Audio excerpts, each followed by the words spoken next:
રાજકોટના તરુણો અને યુવાન પેઢીએ સાવધાન થવાની જરૂર છે તેવો ચિતાર હાર્ટ એટેકના વધતા કિસ્સા પરથી મળે છે।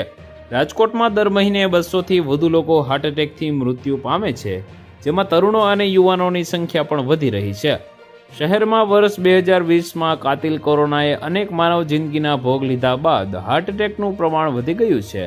ત્યારે શહેરમાં 6 માસમાં 1285 માનવ જિંદગી હાર્ટ એટેકથી હોમાઈ જતા લોકોમાં ચિંતાનું મોજું ફરી વળ્યું છે અને યુવા વર્ગમાં હાર્ટની બીમારીનું પ્રમાણ સૌથી વધારે જોવા મળી રહ્યું છે। હાર્ટ એટેક આવવાનું મુખ્ય કારણ પૂરતી ઊંઘ ન લેવી, બહારનું જંક ફૂડ ખાવું પીવું સહિતના છે।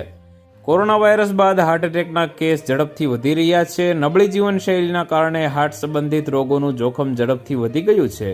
કોરોના બાદ હાર્ટ એટેકનો માત્ર ઉલ્લેખ લોકોના દિલમાં ગભરાટ પેદા કરે છે। એક સમય હતો જ્યારે હાર્ટ એટેકના કિસ્સાઓ માત્ર વૃદ્ધોમાં જ સાંભળવા મળતા હતા, પરંતુ આજકાલ યુવા વર્ગને સૌથી વધુ હુમલાઓ આવવા લાગ્યા છે।